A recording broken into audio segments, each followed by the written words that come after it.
15. A ring that doubles the drop.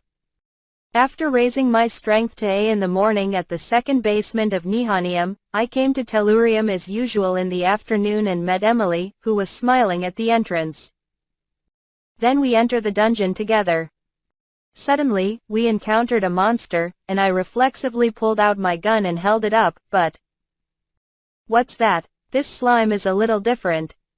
Oh, it's Slime Bros. Slime Bros. He lowered the muzzle and searched his memory.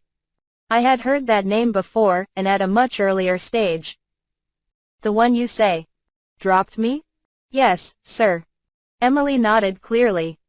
The slime moving lazily this way and that in front of her is slightly different in color from the slime she usually encounters that drops bean sprouts, and it is also a bit longer vertically.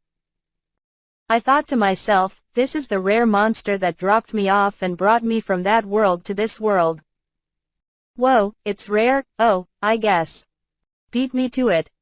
While I was looking at the slime at the entrance, another adventurer came from outside, passed by with a slightly disappointed look on his face, and headed for the back of the dungeon. What was that? Rare monsters are fast and furious, and only if you can't beat them can someone else beat them, but even I can beat the Slime Bros. So you gave up quickly because there was no point in waiting.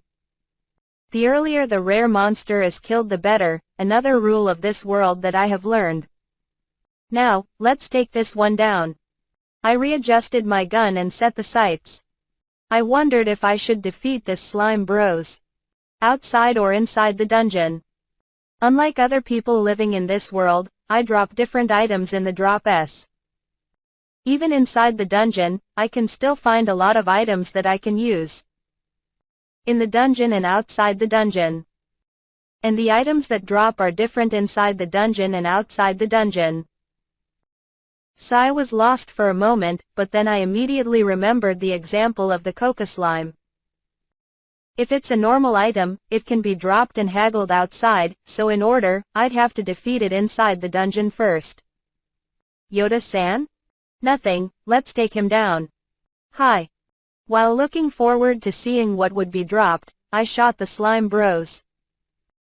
Even though it was a rare monster, a weak one on the first basement floor, I was able to defeat it with a single shot. The slime broth disappeared, and with a pop, an item dropped. I bent down and picked up the ring. At that moment, oh, double the drop items? I said, yes. Do you know? Something just poured into my head. Yes, it was pouring into my head. As soon as I picked up the ring, I remembered it as if it were an old memory.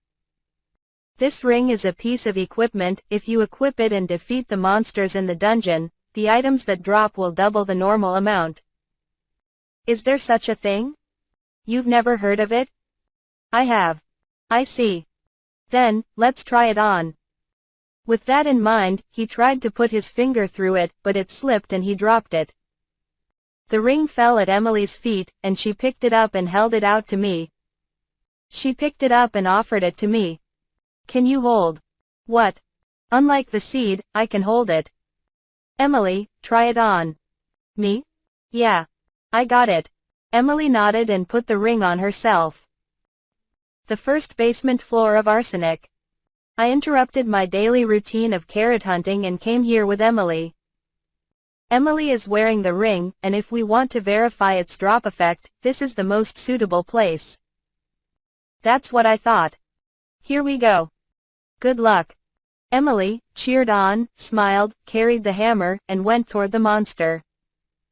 Dantalok, a rock-shaped monster that drops dandelions. I kicked the small-sized Dantalok lying at my feet, which was hard, since my seed hunt this morning had given me an A in strength. I'm an A in strength, but without the right weapons, the rock type was difficult. If not difficult, it seemed to be deathly inefficient. I gave up lightly on the idea of staying in this dungeon and kept an eye on Emily. Swing the hammer and boom. Swing the hammer, boom boom. Dakung, dakung, dakung. Emily was lively as she went around breaking rocks. I told her to just keep going and keep breaking rocks, and I would collect the drops after she broke them. We went around the first basement floor for about an hour and broke nearly 200 dantaloaks. After a certain number of mothers, I came to a conclusion. Putting on that ring would not change the probability of a drop.